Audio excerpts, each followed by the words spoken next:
Nossa única opção e a nossa única decisão foi crer. Mas quem fez foi Ele. E é por causa dele que você está aqui hoje. Deus não te aceita por aquilo que você faz. Ele te aceita por aquilo que Ele já fez. Quem decidiu te amar foi Ele. Quem escolheu te amar foi Ele.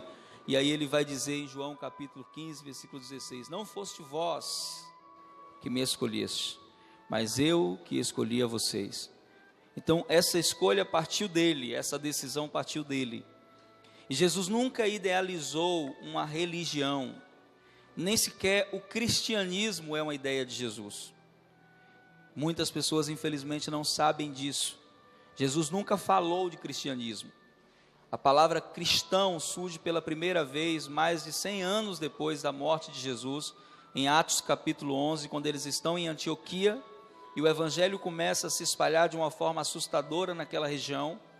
Aí então, eles começam a ser chamados de cristãos. Mas isso não é algo que eles dizem, é algo que as pessoas dizem a respeito deles. Eles não chegavam para as pessoas e diziam assim: olha, nós somos cristãos. Não, as pessoas olhavam para eles e diziam: olha, esses aí são como aquele que morreu lá em Jerusalém crucificado, são Cristos, são enviados, são Messias, são cristãos. Era até uma forma pejorativa de ofendê-los. Eles não se denominavam, na verdade, a nada. Eles diziam apenas que faziam parte do caminho. E quem é o caminho? Quem é o caminho? Jesus.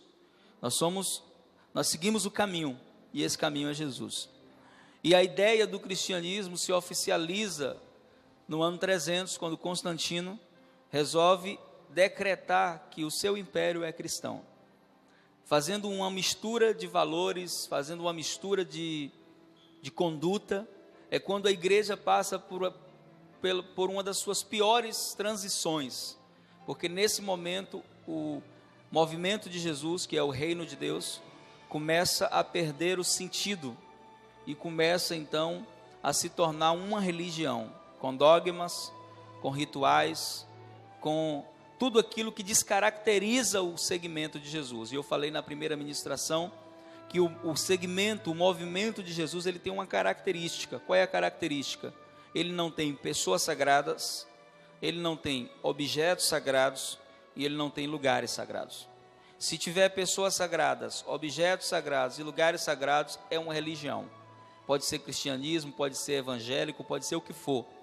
Mas o termo para tratar aqueles que se consideram seguidores de Jesus, quantos são seguidores de Jesus? E às vezes as pessoas perguntam: você é evangélico? E hoje em dia dá até vergonha dizer que é, porque o nível baixou tanto. Qualquer um hoje pode ser evangélico. Então geralmente quando me perguntam eu respondo não. E aí a pessoa fica curiosa, porque algumas delas olham assim: você não é? Você tem cara de evangélico, você parece. Eu digo assim: eu sou discípulo de Jesus. Evangélico qualquer um pode ser, agora discípulo de Jesus continua tendo os mesmos princípios. Ninguém vem após mim sem primeiro negar a si mesmo, tomar a sua cruz e seguir-me. Para ser evangélico você basta ir a uma igreja, frequentar uma congregação, carregar uma Bíblia. Para entrar no reino de Deus, a porta continua igual, só entra com verdadeiro arrependimento. Mateus 4,17, Jesus inicia o seu ministério e ele diz: arrependei-vos, porque é chegado o reino de Deus. Então a porta de entrada do reino se chama arrependimento. Pode ser quem for, o juiz, o presidente, quem for, se não se arrepender, não entra. Nicodemos entendeu isso de uma forma bem forte, quando Jesus disse: se você não nascer de novo, você não pode ver o reino. Se você não nascer da água e do Espírito, você não pode entrar no reino. Você é conhecedor das Escrituras, você é um mestre em Israel, mas até os mestres, como Paulo, que antes era Saulo, teve que nascer de novo. Amém? Por isso não é uma religião. Por isso tem várias características. Vai ser uma família, vai ser um reino, vai ser um corpo, vai ser a noiva, mas nunca vai ser uma religião. No momento em que a religião se apossa de nós, nós perdemos o sentido da verdadeira fé e daquilo que Jesus veio trazer de fato. E o grande problema é que todos nós, no fundo, todos nós temos uma grande chance de ser religiosos. Por isso essa ministração fala sobre vencer o espírito da religiosidade. que não é um demônio. O espírito da religiosidade não é um demônio. E para você entender o que é o espírito da religiosidade, eu vou dar um exemplo natural dos fatos para você entender. Todo mês de novembro até dezembro nós entramos no espírito natalino. Não é um demônio, é um espírito. É um estado emocional e condicional de comportamento. O espírito natalino. As pessoas enfeitam as casas. As músicas que você ouve nas ruas são músicas de quê? Simone, que ninguém aguenta mais, né? E aí você entra nas lojas e elas estão caracterizadas com o quê? O Natal. Então, um espírito que não é um demônio, esse espírito que eu estou falando é uma condição, é uma atuação emocional que move você a fazer coisas, a comprar coisas, a consumir, até a sua forma de comer, sua forma de vestir muda, por causa daquele estado que está estabelecido naquela época.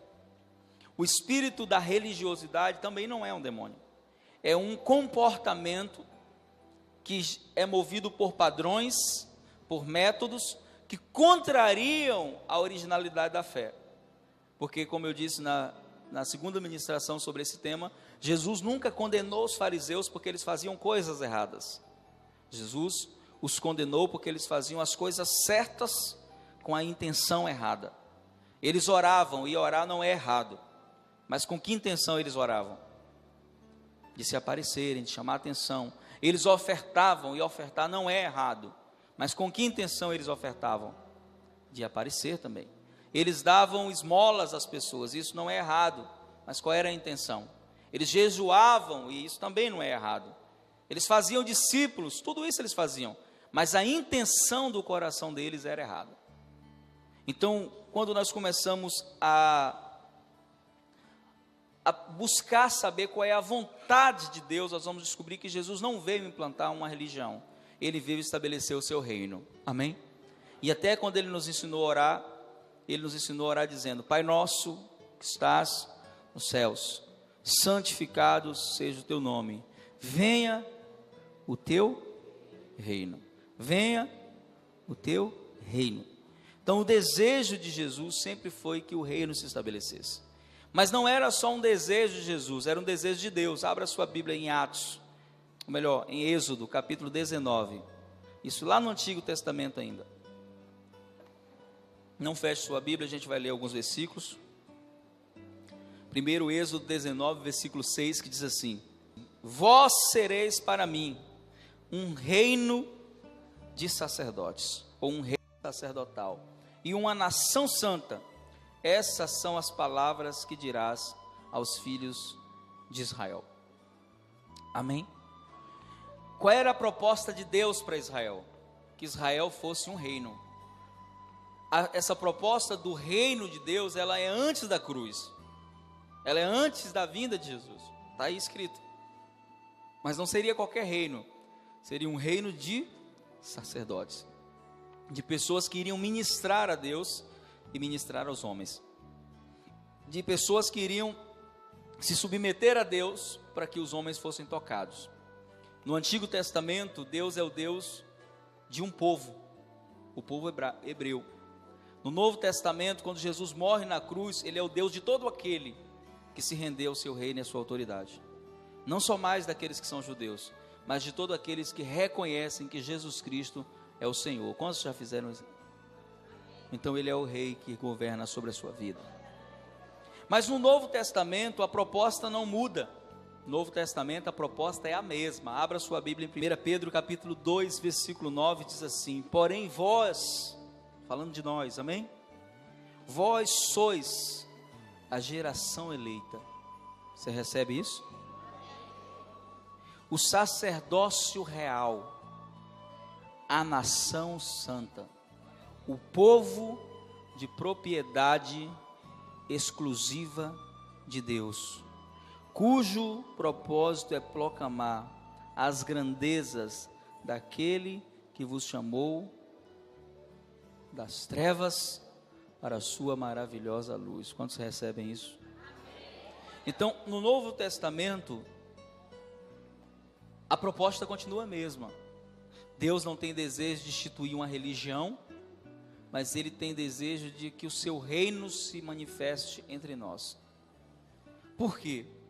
Porque todos nós, quando chegamos diante de Deus, temos essa consciência. Mas para entender de fato o que é o reino de Deus, nós vamos entender primeiro que o reino de Deus não é um conjunto de práticas e normas, mas o reino de Deus é um conjunto de princípios. Amém? O que são princípios? Princípios são condições que Deus estabeleceu para que as coisas aconteçam.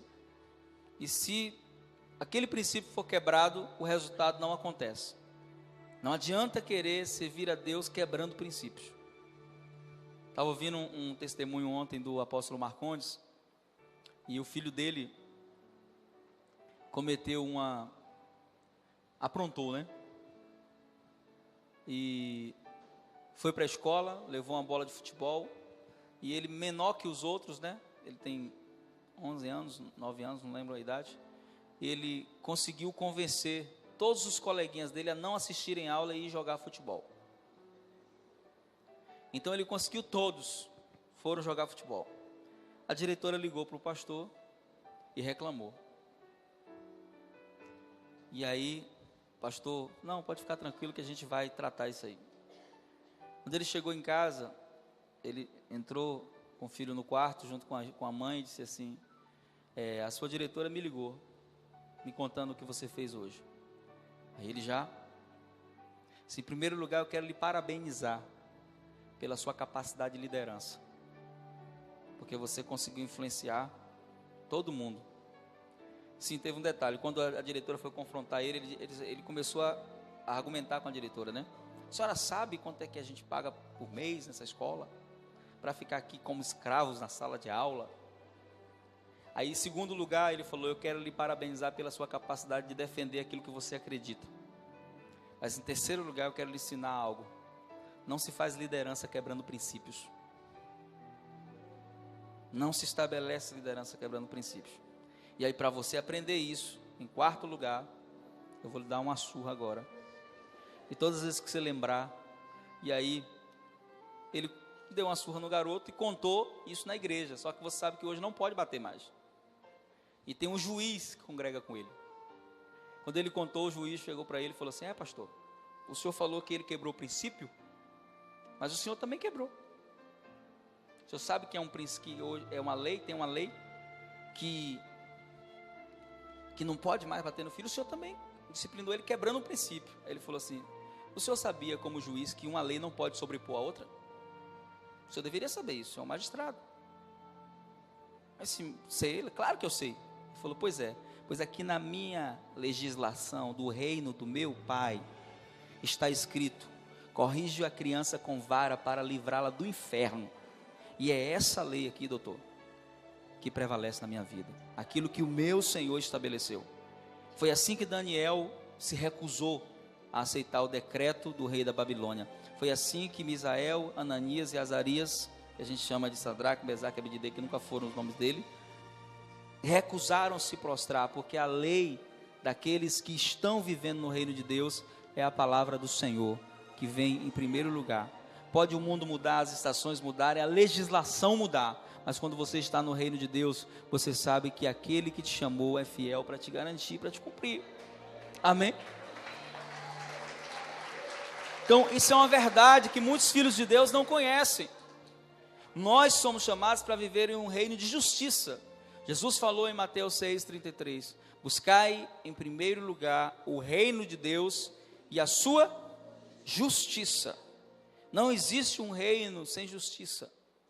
E a justiça do reino de Deus traz para nós alguns princípios que eu quero falar nessa manhã, que muita gente não conhece, mas que você precisa vivê-los, porque se você não vivê-los, você vai estar errado. É como se você quisesse morar na Inglaterra hoje, e você dissesse assim, eu vou morar lá, mas vou dirigir igual dirijo no Brasil. Muita gente dirige errado, né? Não vou usar assim segurança, vou passar farol vermelho. Não vai dirigir muito tempo lá, vai ser deportado. Por quê? Porque o conjunto, antes de ir para um país, eu tenho que aprender as leis e as regras daquele país, para quando chegar lá, saber, né, me comportar naquele lugar.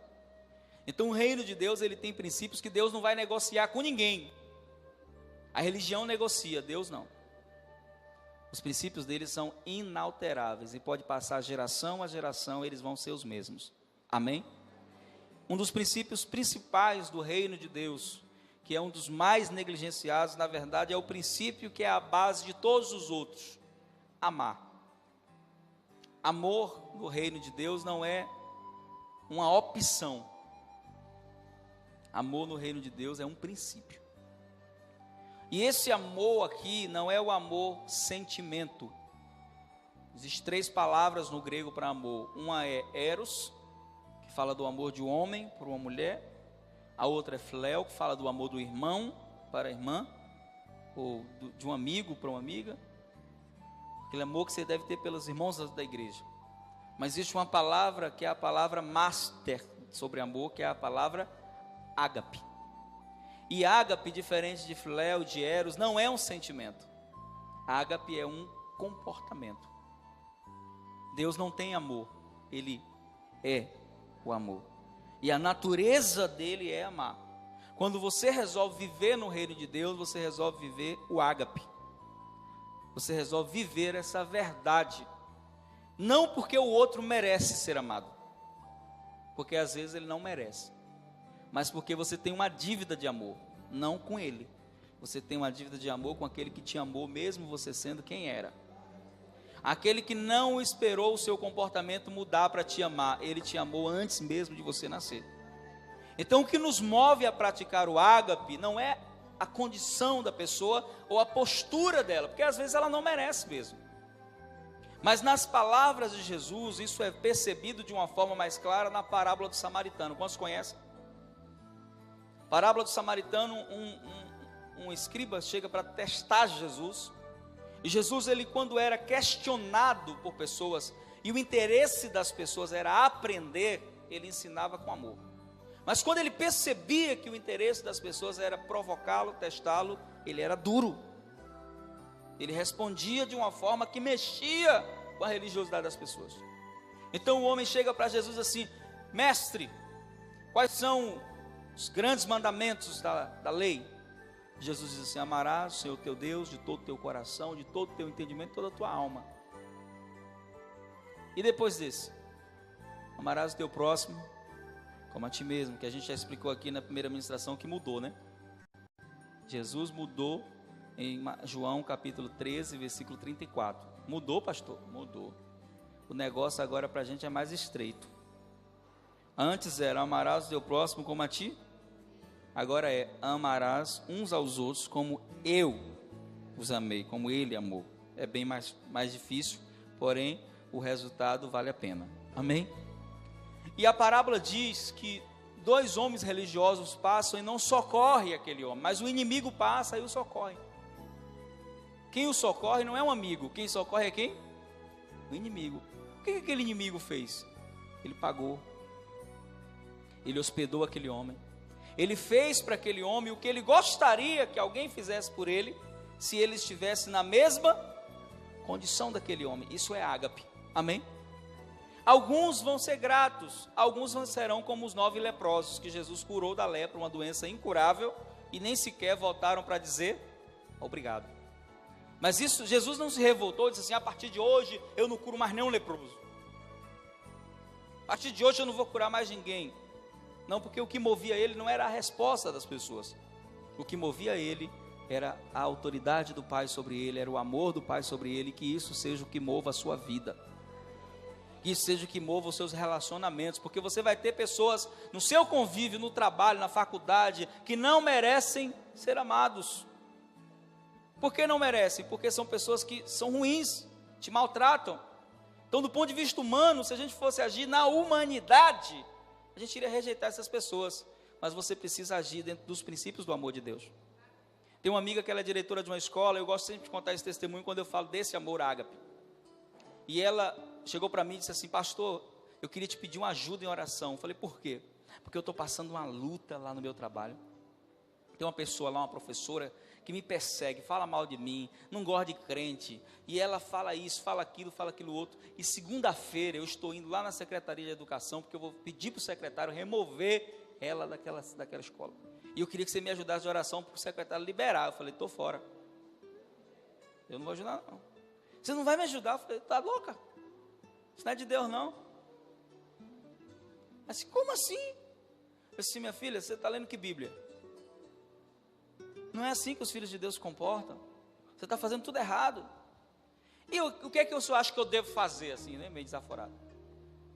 Eu disse assim, você deve orar e fazer o que a palavra manda.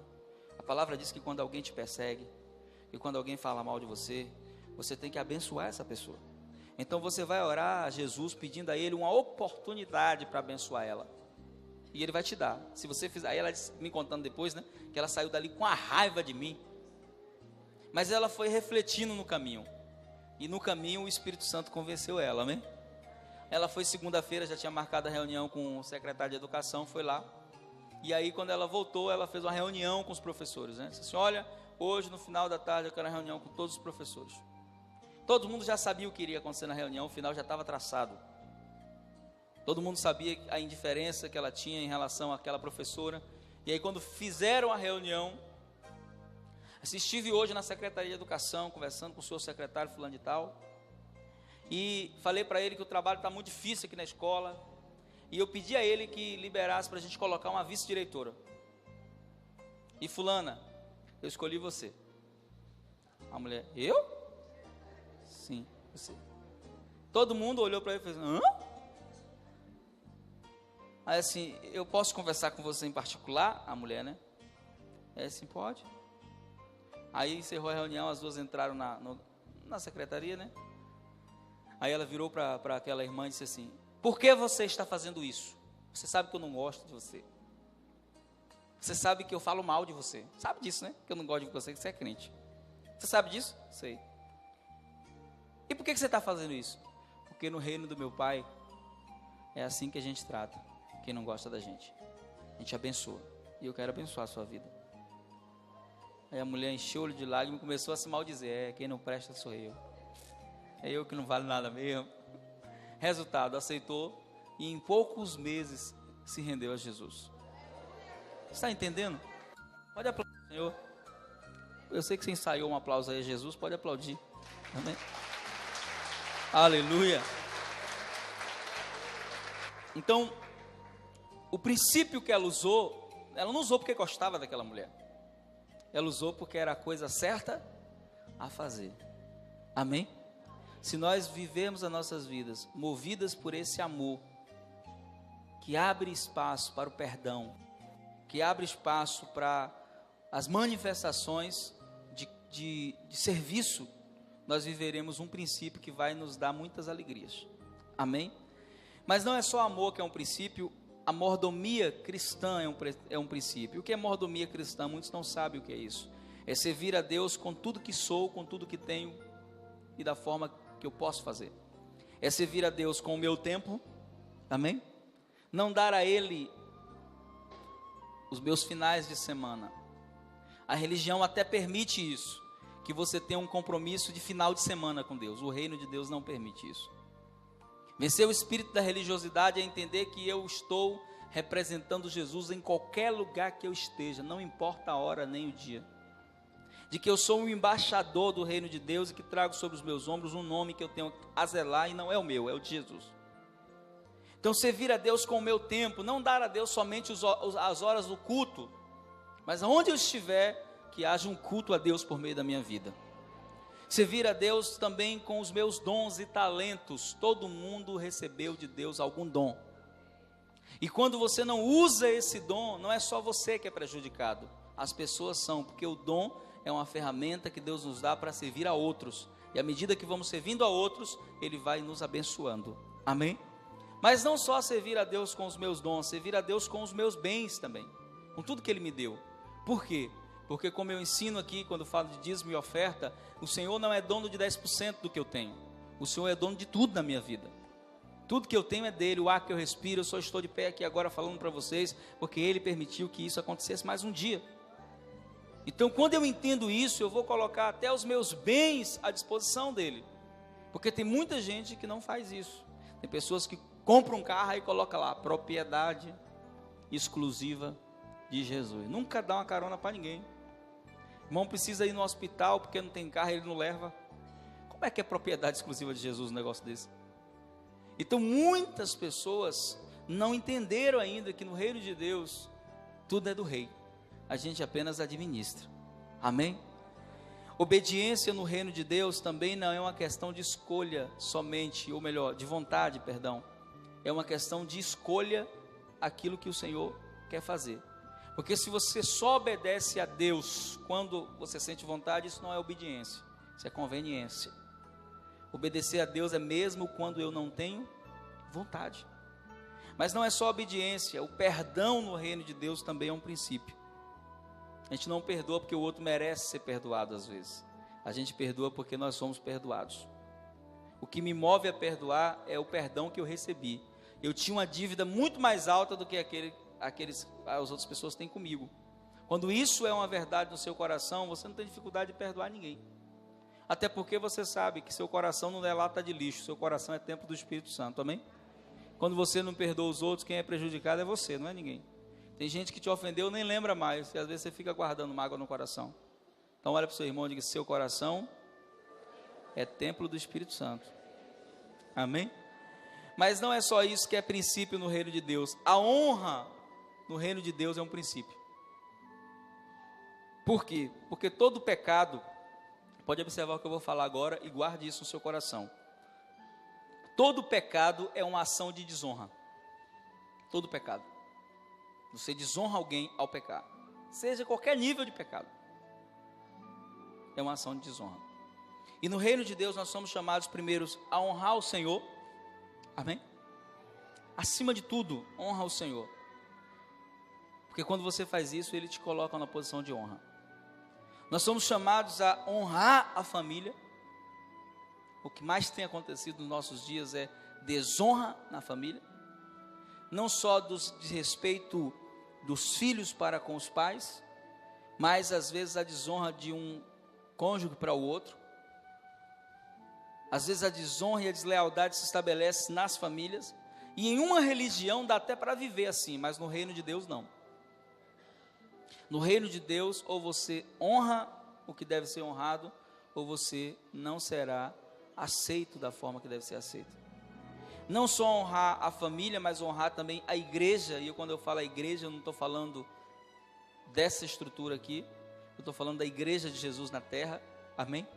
Quando é que eu desonro a igreja? Quando eu sou mais um fofoqueiro na igreja, quando eu sou alguém na igreja que não valoriza a comunhão, quando eu sou alguém na igreja que às vezes ouço falar que um pastor pecou e ao invés de se entristecer, eu fico alegre, dizendo: você viu? Pastor fulano pecou. Isso é uma desonra tremenda, porque você está vendo o seu irmão cair e está se alegrando. Gálatas capítulo 6 diz que quando nós vemos o nosso irmão caindo, a gente tem que olhar para ele com misericórdia, porque nós podemos ser o próximo. Então quando é que eu desonro a igreja? Quando eu fico falando mal de outras denominações. O que está errado, a gente fala para corrigir, mas com as pessoas certas. Se não vai resolver o problema, não adianta falar. Então muitas pessoas desonram a igreja, de várias formas, vivendo um sentimento. Eu falei aqui semana passada, que às vezes é assim: a gente conhece uma pessoa, chega no ônibus, vê o irmão lendo a Bíblia, a gente entra e diz: ô irmão, tudo bem, você é crente? Sou. Glória a paz do Senhor. Beleza. Primeira pergunta que a gente faz, é quase inevitável: que igreja o irmão é? Às vezes quando as pessoas perguntavam isso para mim, né, agora eu não faço mais isso não, que eu estou mais educado, mas às vezes as pessoas perguntavam: de que igreja que você é? Você dá a mesma da sua. Aí a pessoa às vezes era da Assembleia: seu irmão é da Assembleia? Não. Então não é da mesma da minha. Eu disse: não, porque só tem uma. Ensinaram você errado, não tem várias, só tem uma igreja. Israel tinha 12 tribos, mas era um povo só. Mas na nossa cabeça a gente cria essas divisões. Aí se a pessoa do ônibus diz assim para a gente: eu sou batista, a gente já tem um perfil batista traçado na nossa mente. Então eu vou tratar ele assim, assim, assim. Não posso falar isso, não posso falar aquilo. Se eu sou presbiteriano, a gente já... E às vezes na nossa mente religiosa, dependendo da denominação que ele seja, a conversa acaba agora. No reino de Deus não é assim, irmãos. No reino de Deus, nós tratamos a todos com amor, independente daquilo que eles acreditam ou que fazem. Foi assim que Jesus fez, ele não tratava ninguém com indiferença. O olhar de Jesus era um olhar de amor, e o seu olhar deve ser um olhar de amor. Não era um olhar de julgamento nem de condenação, era um olhar de amor. A santidade é um princípio no reino de Deus. Não dá para viver no reino de Deus da forma que eu quero. A proposta evangélica de hoje e da religião é: venha como tu estás e fique como tu queres. No reino de Deus, não. No reino de Deus você pode até vir como está. No reino de Deus você pode vir do jeito que quiser. Mas à medida que você vai se aproximando do rei, você vai entendendo que a melhor forma de viver é honrando a ele, e a melhor forma de honrar é viver uma vida de santidade. É viver uma vida de obediência, não porque o pastor não está vendo, não porque o irmão da igreja não está vendo, porque a santidade verdadeira é quando você é quem você é, quando ninguém está vendo. Quando ninguém está olhando você, como é que você se comporta? Isso é santidade. Se você tem, você não vai ter só em público, você vai ter quando estiver você e Deus sozinho, que ninguém está vendo, mas Deus está ali, amém? Porque os olhos do Senhor estão sobre toda a terra. E aí quando nós começamos a pensar nisso, a religiosidade é a forma mais sutil que existe, de Satanás nos afastar da graça de Deus. Sabe por quê? Porque todos nós, como chegamos na igreja, todos nós temos um sentimento: nós somos indignos. Não é assim? À medida que vamos avançando, temos a tendência de acreditar que somos aceitos agora pelo que fazemos e não pelo que Jesus fez. Todo mundo que chega na igreja chega com o sentimento de que é indigno. A gente sabe que tem em nós um peso que precisa gerar arrependimento. Mas as pessoas às vezes chegam na igreja e são assim, então elas começam a se aproximar de Deus com o coração submisso, mas à medida que ela começa a fazer coisas, e aí em Lucas 18, que tem a parábola dos dois homens que estavam orando, do fariseu e do publicano, a gente vê bem isso. O publicano, ele chega diante de Deus e diz assim: Deus, eu sou um pecador, eu não sou digno nem de olhar para o céu. Aí o fariseu chega do lado e diz assim: eu te dou graças, Senhor, porque eu não sou como esse pecador. Eu pago os meus dízimos certinho. Eu oro 3 vezes ao dia. E eu cumpro todos os meus compromissos a ti. Eu não sou como ele. Vou falar de alguns sinais que fazem com que uma pessoa, que identifica um religioso, se você tiver algum deles em você, abra mão hoje. Pastor, misericórdia, não, eu posso ter. Sabe por quê? Porque a religiosidade, ela é sutil demais. Ela nos pega sem a gente perceber. Começa quando? Começa quando a gente começa a fazer o que esse homem fez aqui. Todo o parâmetro do religioso é o outro. Ele chega diante de Deus assim: é, Senhor, o Senhor sabe, né, que eu sou assim, mas eu sou melhor que fulano. Mas o nosso parâmetro é Jesus, e quando a gente olhar para ele, a gente vai sempre se sentir imperfeito. Quando a gente olhar para ele, a gente vai sempre se sentir indigno. Amém? Então, eu vou falar algumas coisas que fazem parte da religiosidade, e para que você tenha uma justiça que excede, você tem que ter um comportamento diferente. Amém? Primeiro, todo religioso, ele confia mais na sua própria justiça do que na graça de Deus. As pessoas que vivem uma justiça que excede nunca se esquecem da graça de Deus. Sabe por quê?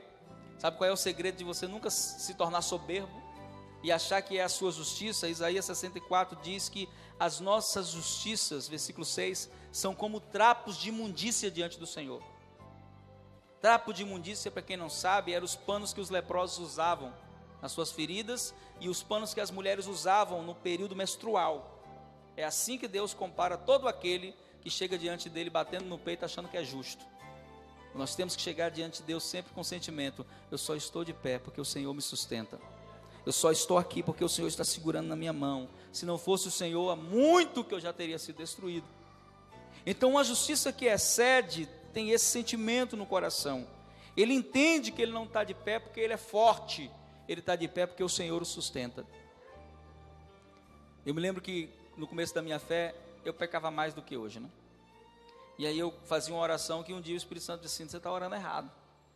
Eu cometi o erro, eu dizia assim, Jesus, nunca mais eu vou fazer isso.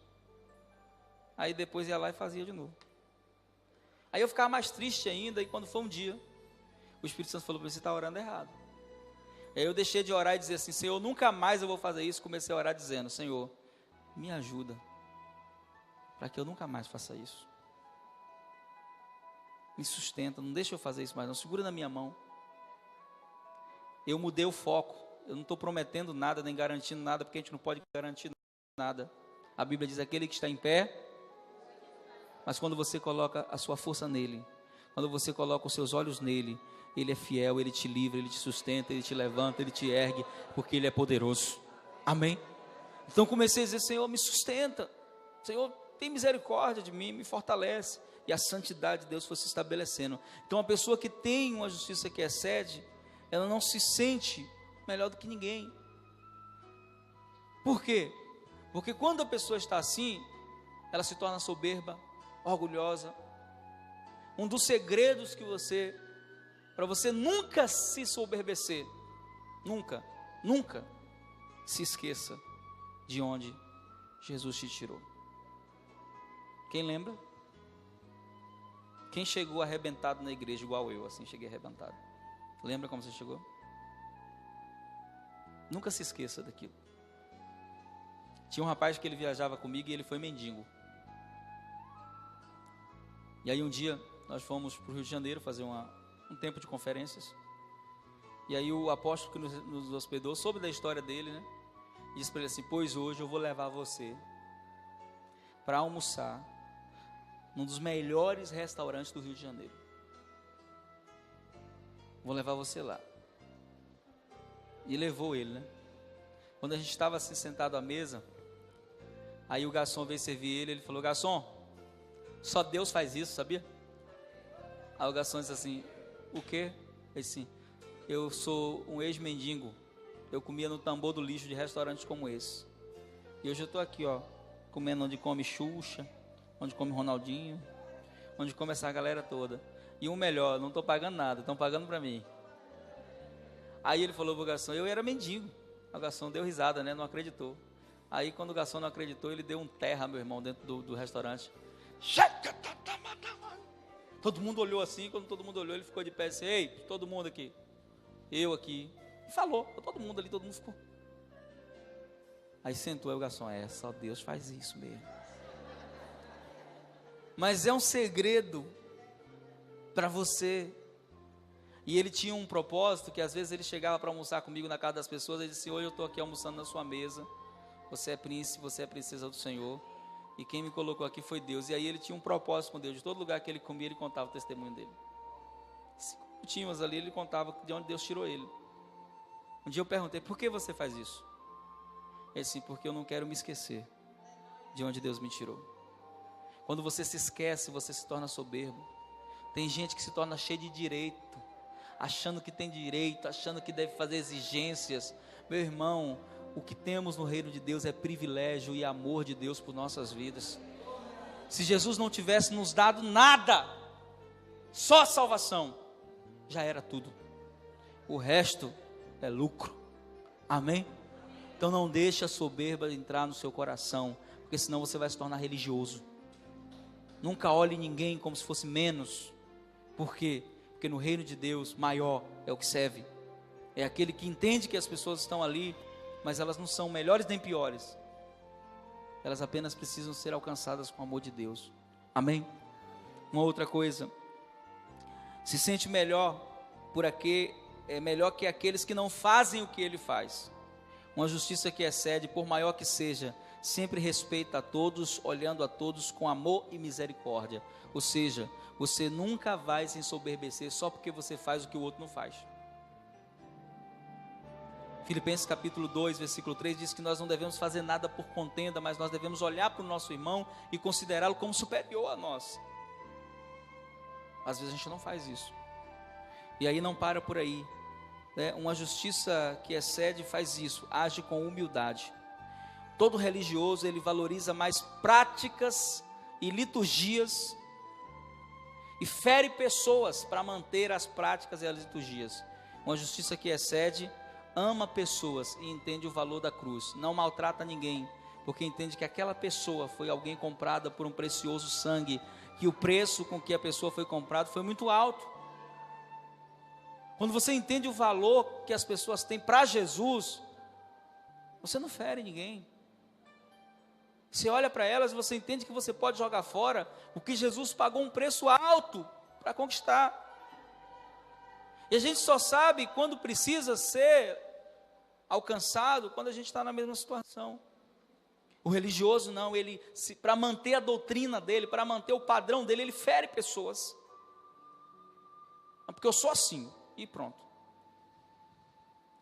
E não deve ser assim. A gente tem que saber olhar para as pessoas e tratá-las de acordo com o nível que elas estão. Amém? Porque um dia você também já deu trabalho para alguém. Eu já dei muito trabalho para as pessoas dentro da igreja. Mas Jesus foi bom comigo e eu preciso ser bom com as pessoas. Amém? 1 João 3,16 diz que nisto conhecemos o amor, que Cristo deu a sua vida por nós e nós devemos dar a vida pelos nossos irmãos. Um todo religioso, ele trata as pessoas pelo que elas têm e não pelo que elas são. Porque todo religioso é interesseiro.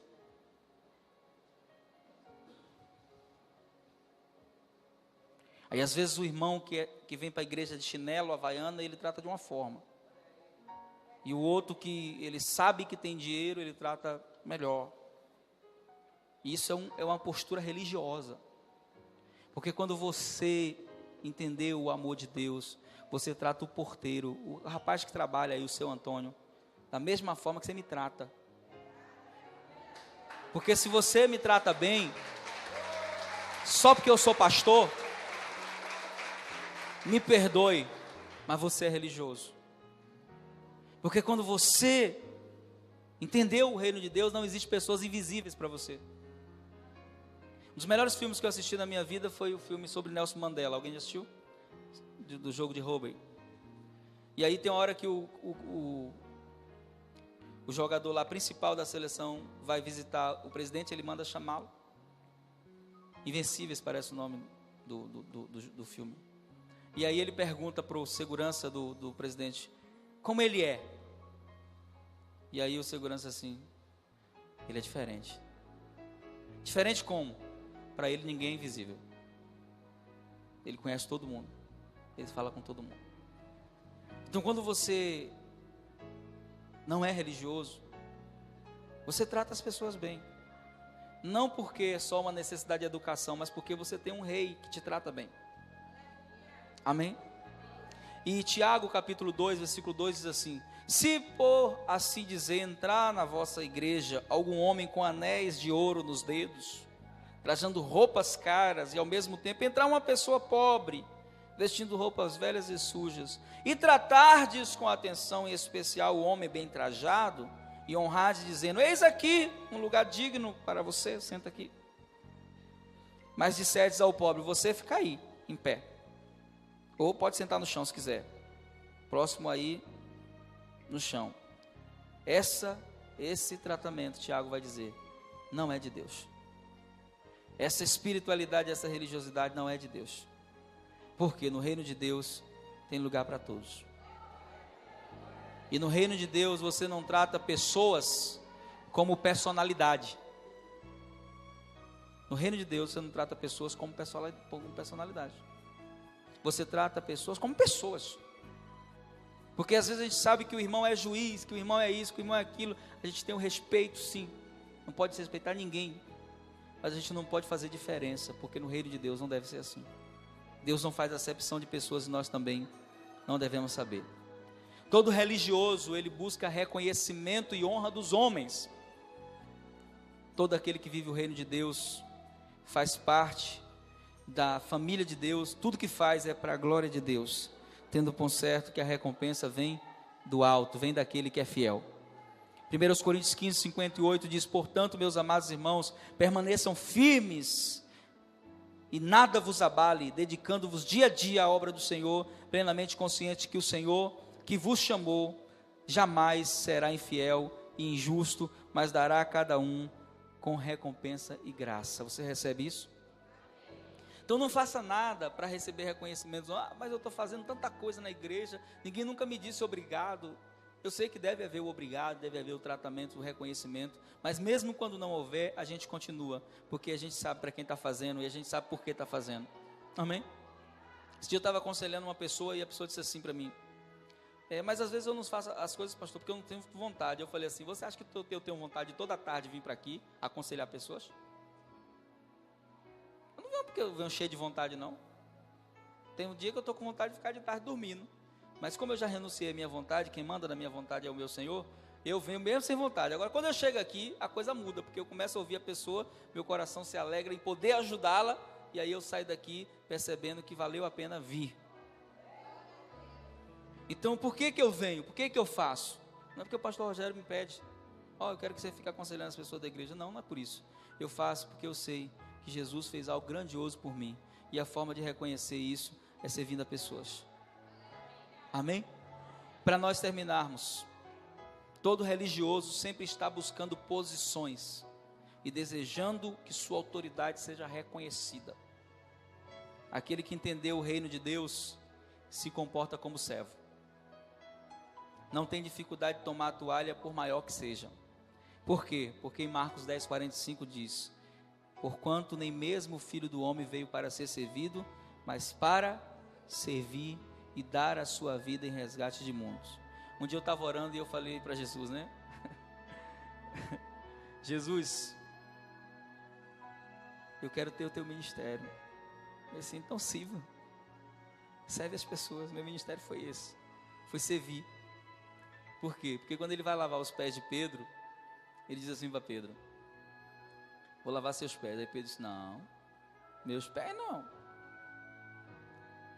Não vai mesmo? Jesus: se você não lavar os teus pés, Pedro, você não tem parte comigo. Sabe o que foi que a igreja fez com essa frase? Hoje em dia os pastores, os líderes, eles trocaram. Eles dizem para as pessoas assim: se você não lavar os meus pés, você não tem parte comigo. Não foi isso que Jesus ensinou. Jesus disse que se eu quero ser teu pastor, que se eu quero ser o teu líder, eu tenho que estar disposto a lavar os teus pés. Foi isso que Jesus ensinou. O conceito de Jesus sobre liderança, eu tenho um pensamento, né, sobre unção de pastores. Esse é um pensamento meu, ok? É uma reflexão pessoal minha. Eu acredito que no dia que o cara fosse ungido a pastor, todo mundo, eu inclusive, todo mundo, ao invés de todas aquelas honras que a gente dá para ele, ele deveria receber uma toalha e no dia da unção dele lavar os pés de todo mundo. E ter lá escrito assim na toalha: servo. Aí ele pendurava lá no gabinete a toalhinha dele. Todas as vezes que o orgulho tentasse pegar ele, ele olhava para a toalha e lembrava que ele foi chamado para servir, não para ser servido.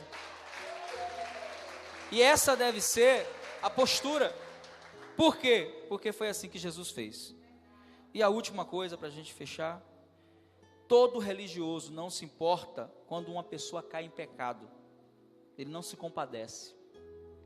Mas todo aquele que está no reino de Deus, quando vê o seu irmão caído, o socorre. Não se alegra com a queda do outro. Sabe por quê? Porque a hora que você mais precisa de mim é quando você peca. Porque é quando você fica com vergonha de Deus, é quando você fica com condenação. O diabo vem com tudo. E às vezes a gente é assim, né? O irmão está bem, a gente, glória a Deus, aleluia, não sai da casa dele. O irmão pecou, a gente vira as costas. Tem alguns críticos da igreja que dizem que a igreja é o único exército que deixa os soldados feridos para trás. Eu não faço parte desse pensamento, não compactuo. Mas às vezes é assim: Deus perdoa sempre,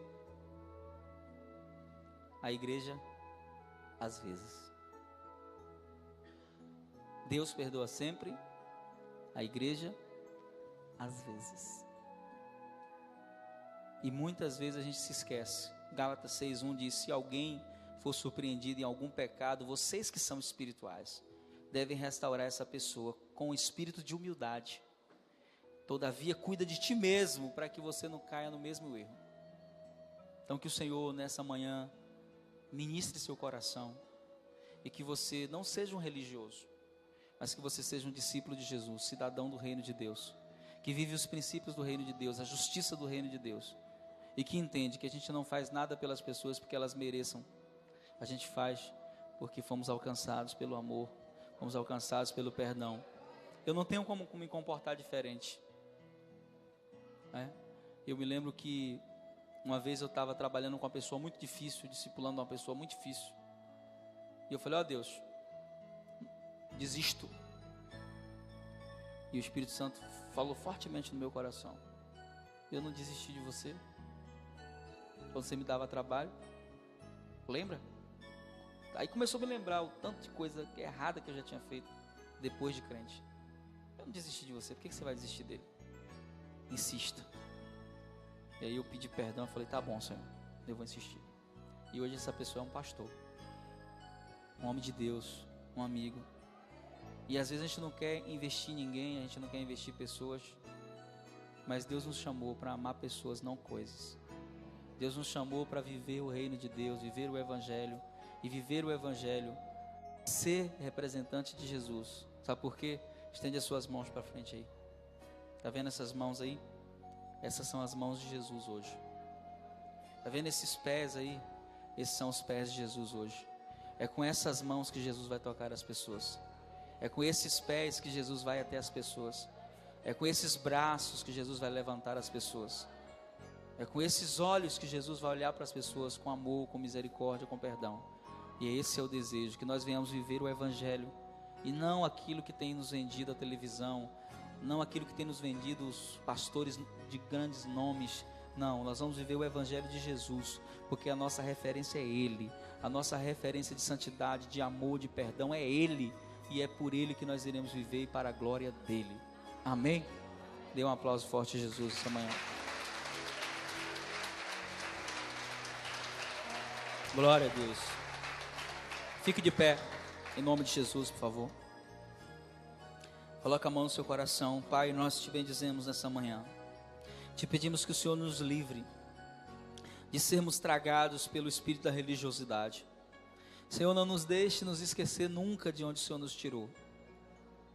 Não nos deixe nos esquecer quem éramos nós quando o Senhor nos trouxe. Quando o Senhor nos alcançou, Senhor. Muitos de nós não tinham valor nem para a família, como eu era, Senhor. Muitos de nós eram desprezados por todos, eram tidos como motivo de vergonha, mas o Senhor escolheu nos aceitar. Senhor, não nos deixe se esquecer nunca de quem éramos nós.